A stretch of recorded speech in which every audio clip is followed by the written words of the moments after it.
Hey, what's going on, everybody? Back with another iRacing gameplay commentary, this time in the Arca car at Chicago for Season 2, Week 1.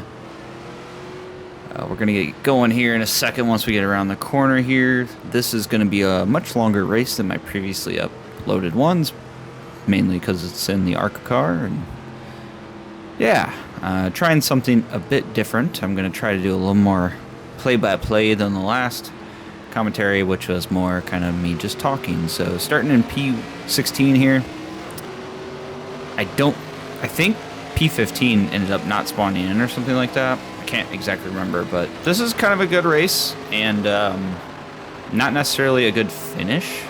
You know, it's not nothing magical or particular, but this was a good race for me in terms of working on my own skill. So, I ran a couple Arca races before this at Chicago and wasn't doing so good. But one thing I did notice is a lot of guys were going to the high side. And I assumed from that was them trying to save their tires and trying to, you know, keep up momentum, but also not trying to dive to the inside and scrape up their tires. So, at the beginning of this race, I actually told myself, regardless of where you finish, you're going to run to the high side about half the race, about to lap 20, 25 or so. And then from there, you're just going to basically do qualifying, which is running my fastest line, or what I thought was the fastest line. And we're going to see where we end up and how well that works out. And it actually ended up working out really good, which is what you'll see later in this video once we get further into the race. And I think this is something that's very important to new iRacers, is it's not always about trying to get the best position. Sometimes it's about taking a race and working on a particular skill rather than necessarily a particular finish. So that's something I worked on in this race, and I'm actually pretty proud of myself because I think it worked out pretty good, as you'll see, and we'll kind of talk about that later. But coming off the hit here, definitely getting past a little bit. And again, that was another thing. I was telling myself, hey, you're going to get past, you're going to accept that, and you're just going to keep to your strategy. I might do a little blocking here and there. I can't exactly remember, but mainly my whole goal was to just try to stick to my strategy and not get overwhelmed with what's going on the track. We got a big crash up here, and actually I should have braked a little bit more right there, but it is what it is. I assumed that he was going a lot quicker than he ended up going, so got a 4X there, which doesn't exactly help my safety rating, but you know, it is what it is.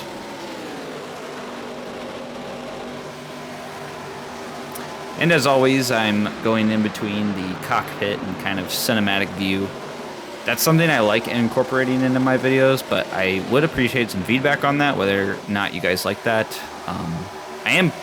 I want to do a little bit more of that and kind of using more camera angles. So I'm working right now on getting kind of a camera group set that I can use specifically just for filming. And on this one specifically, I went through and made a different cockpit view than what I would run when I'm racing, so that way you get a little bit more perspective. And I have an ultra wide, so when recording it's a little bit different than what I would necessarily experience while actually racing. But with that crash, we were able to get up to P10, which is great. And I believe from here, I'm just kind of coasting, or, you know, running my line, keeping my pace, and not really overthinking it. There is a little bit of an accident here coming up on lap 10. We'll get to that in a second. But again, my whole strategy in this entire race was trying to keep a pace, but trying not to use up my tires until the very end of the race. I'm diving to the inside specifically for the finish line, just for timing purposes. And actually looking back at my lap times, I ended up running pretty consistent throughout the race. A couple tenths here and there. But another thing I was working on was trying to get comfortable with being close to the wall and finding out where that line is. And so there is a couple of times where I go up much higher than you see me going up right now, where I'm kind of staying in the more of that third lane. And the reason why I was doing that was to try to keep a little bit of pace rather than just kind of carving the very, very top edge. didn't seem like there was much of a difference whether I chose one or the other.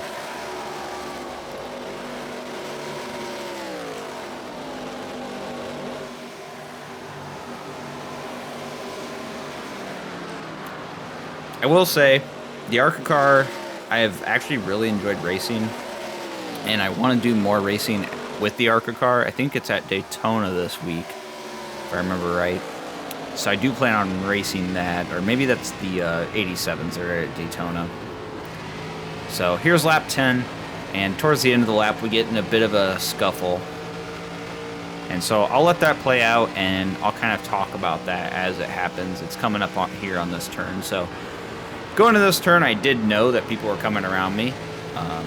Was expecting them to just kind of go into the inside, but you'll see coming off this turn, this guy sucks up in front of me, and in an effort to avoid him, I dive down low, but I ended up clipping his quarter and spinning him out. And I 1000% can say that was not on purpose. You'll see here, I just didn't hug the inside as much as I should have, and I kind of moved up the track here. I'm not sure if that was just me just not turning, or, you know, us coming at different angles off of there, and just, yeah, stuff happens. At the end of the day, it is just a game, but I do really feel bad for that. It's not at all the kind of racing I like to do. I absolutely hate when that happens. I had a similar scenario happen at the last lap at Street Stock in, where was it just at? Not Rockford, Concord. And I feel really bad for that one as well. It's not what I intended. And that one, what happened was we were coming on the last corner. I kind of go a little bit more inside than the person that was in front of me. And he ended up checking up a lot harder than I expected him to. And, you know, hey, I'm already into him. Drive through him rather than, you know, stop myself. And so I do feel bad for that one as well. But, yeah, it's just a game and stuff happens. And I think there's two scenarios in this race that you saw where I definitely should have been a little bit safer.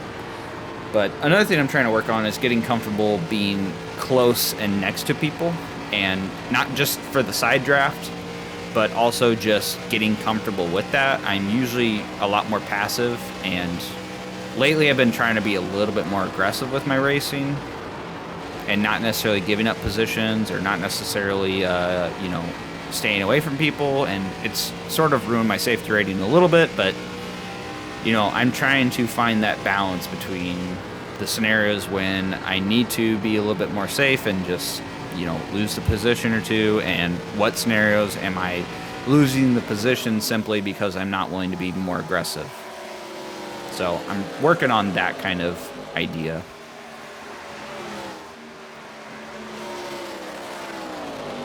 And we're a third here through the race. Not doing too bad considering we started in 16 and we're in 12th. So we're just under championship points. And again, my strategy for this race was to mostly work on saving my tires. And so my thought with that was, all these people who are passing me now, I should be able to catch up to them or get close to them towards the end of the race, because they're using their tires more, they're running harder laps. That guy right there, he's diving more inside. He's most likely eating up his tires more. Maybe he's a better racer than me. You know, that remains to be seen. We'll see that towards the end, right? We'll see what the finish actually brings us. And coming up here towards about halfway, you'll start seeing me dive a little more inside. I did it right there. Don't remember why exactly, because like I said, my goal was to stay more inside, or to stay more outside until about halfway, 20 laps or so. I think there was a couple of times where I just felt like I was losing some pace or something like that. So, you know, just like anything, you get in the race and you do things you didn't plan on doing, right? But yeah, I really enjoyed playing Chicago this week. I did 3 or 4 races there. Chicago is my home NASCAR track. It's the closest one to me.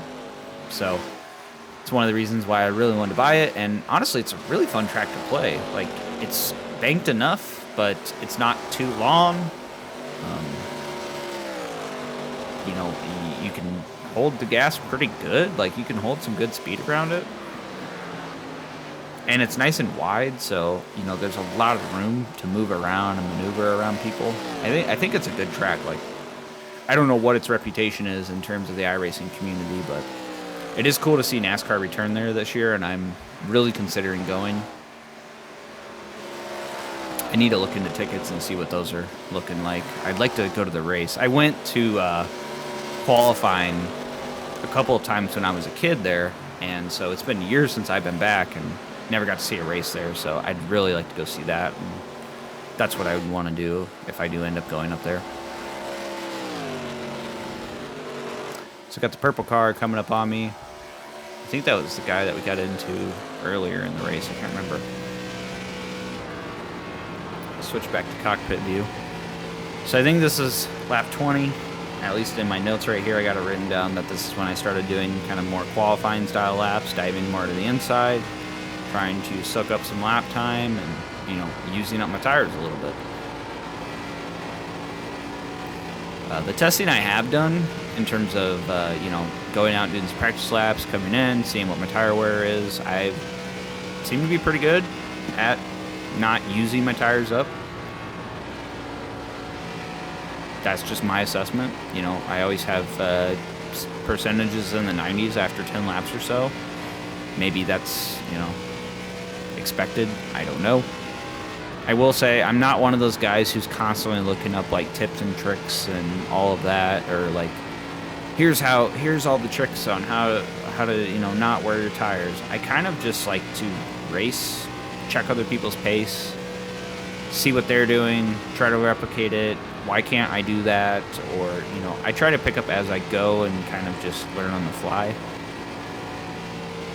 At some point it would be cool to get some coaching from someone who's really fast and just to see, like, okay, specifically where am I actually messing up, you know? Like, there's definitely some times I could be entering corners a lot faster, right? It could be hitting inside lines a lot better. One thing with these kind of, like, I don't want to say tri-ovals, but I guess that's the best way to describe them, is I always wonder, like, how far to the outside when you're coming around the checkered area should you really go? Like, you know, what is the fastest line at tracks like this? Or, like Daytona, it's pretty obvious. I mean, hold the gas and go, right? Stay to the inside, hold the gas and go. But, like, something like this, or like a Charlotte, like, what really is the fastest line? Charlotte, you know, is more banked, so, or at least perception-wise, it's more banked, so it's kind of easier to, and also I think narrower in terms of the corners, or not as wide for corners, but, you know, that one, it's pretty easy to see, like, yeah, you gotta kind of carve the corners a lot different, versus this is nice, wide, and sweeping, so you can kind of enter a little bit earlier, at least from my perspective. But from here, what I was trying to do was hunt down those two that you see in front of me, about, quarter of a lap or so ahead of me. My hope was that by saving my tires, I would be able to run faster laps than they could at this point in the race, and that would allow me to catch them and potentially maneuver around them. And it's hard to see from some of these angles, but I absolutely was catching them. I like to have the relative board up, and I was counting down the, you know, tenths and hundreds that I was sucking up each lap compared to what they were at. I believe it took a couple laps till about here or so before I was like really truly reeling them in, but you'll see I'm gonna start getting closer and closer, and that's one of the reasons why I wanted to upload this, was not only to talk about, hey, I tried out a strategy in a race and it ended up working and I learned a lot from it, but just to point out, like, sometimes you can run a race specifically to work on a skill and see how that plays out. And this was one of those instances.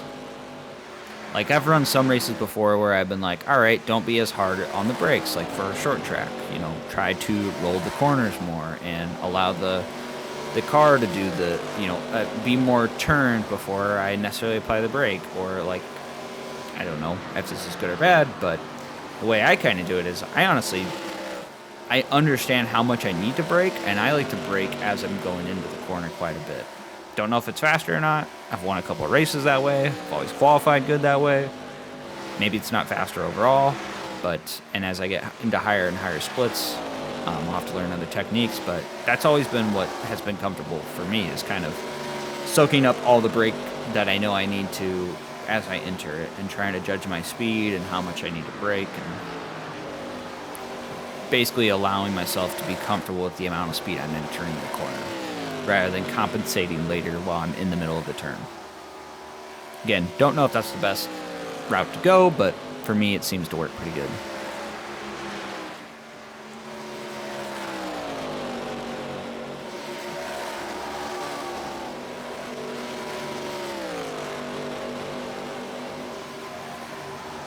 So you can definitely tell I'm getting a lot closer to these guys, starting to catch up to them. They're drafting, so they have that advantage over myself, but I'm starting to get closer and closer to them, and hopefully I'm scaring them a little bit, you know. I think before we were about a quarter a lap from them. Now we're about half a turn or so. You know, definitely starting to get bigger in the front view here. And my hope was, you know, maybe I can just pass one or two, or, you know, I can maybe catch up to them on the end. One of the reasons why I chose to kind of start going faster around lap 20 or so is, well, you don't know how many laps it's going to take to reel them in. How many tenths can you get a lap? What, 1, 2, right? You know, obviously there's the drivers themselves messing up, but taking that out of the equation, it's like, all right, I need to give myself enough laps to hopefully run a little bit faster than everybody in order to catch them. So if I'm a second or two behind and I can get, let's say, 2/10 a lap, you know, what is that, 20 laps, right? So I need, you know, 20 laps or so just to catch, and then a couple laps of potentially battling them, potentially back and forth, right? You know, maybe they're really good at blocking. This helped me right here. I don't know what was going on with these two. I'm assuming that was just oh, I didn't see you, or wasn't paying attention, but that allowed me to get past him. Kind of roll the inside here.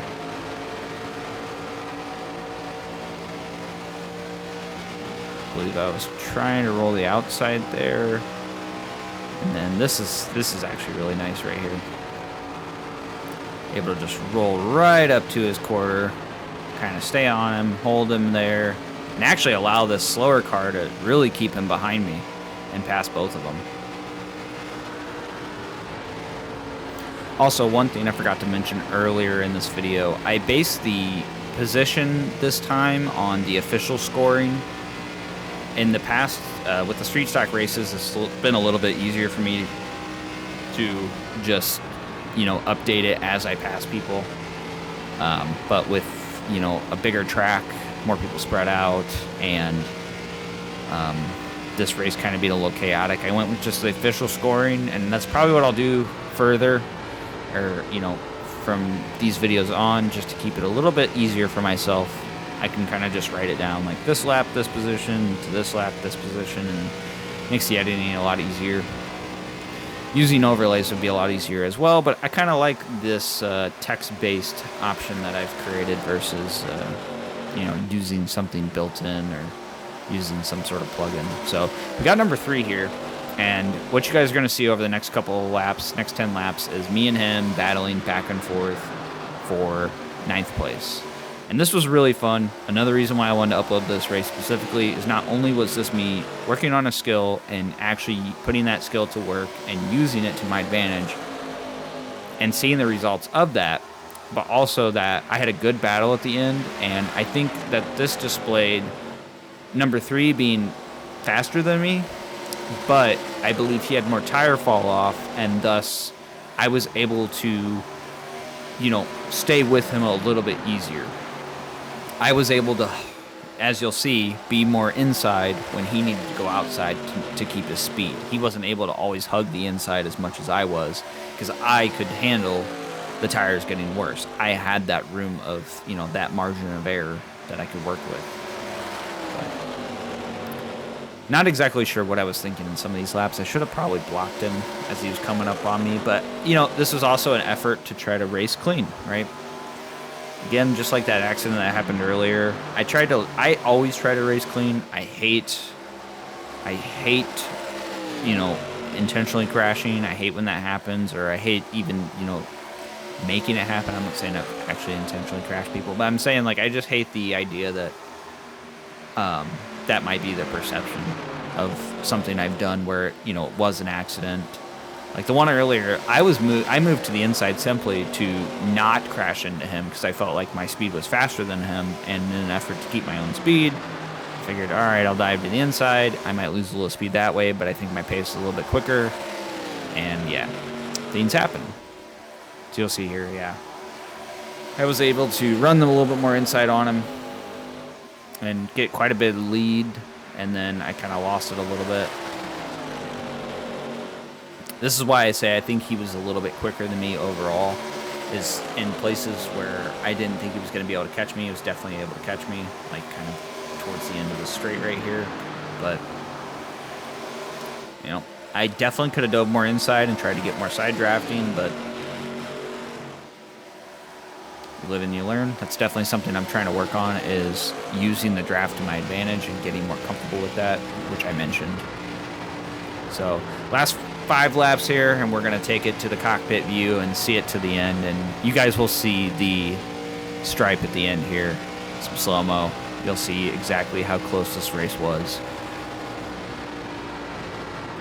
So definitely messed up a little bit, but see here, you know, I'm probably turning a little bit more than I need to, but he's having to stay more outside versus I can really hold that speed on the inside. And yeah, I can eat up some tires a little bit, but, you know, we only got 5 laps to go, so most likely I'll be fine, especially if his are more ate up than mine are. And yeah, he's able to carry a little bit more speed, but here's me trying to get a little side draft off of him. And you can see he's having to move up, and whether he was doing that to stay away from me, you know, in an effort to also race clean, or whether or not that was due to his tire fall off, not exactly sure.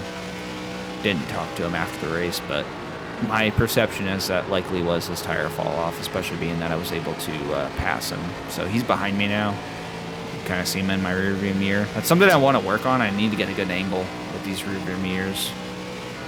So, you know, each video I try to do a little bit better improvement, like with this one, doing a little bit of a replay action.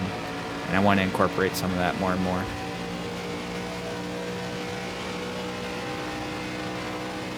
So 2 to go at this point, and I'm just trying to hold position. I messed up right here. I let him through my inside. That was totally on me. I'm guessing he must have been more at my quarter, and that I didn't want to crash him.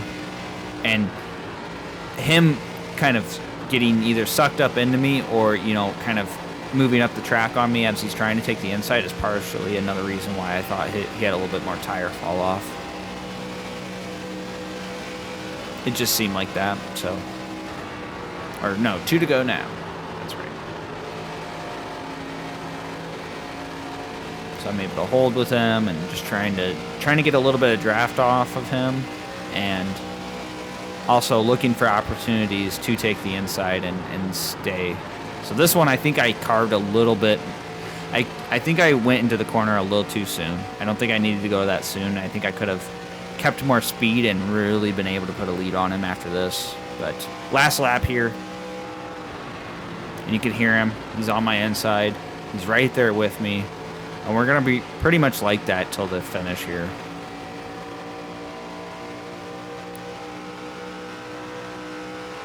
He's got a little bit of a lead going on me in the beginning of this corner, and this is another scenario. I think I turned in a little bit early. I think I could have held the outside a little bit longer, especially knowing that he's going to do that himself. And I probably could have kept a little bit more speed. And you're going to see the result was that he ended up beating me. And check out this margin. Literally 1 frame, he's just ahead of me, and then like the next frame, we're almost dead even. If you were able to actually see the kind of straight on view there, but that looks better for the replay. So 10th place finish, not exactly what I wanted, but it is what it is. A decent little race, and again, something where I worked on some skill and gained some knowledge for further races. So that's going to do it here. I do appreciate you guys watching, and have a good day.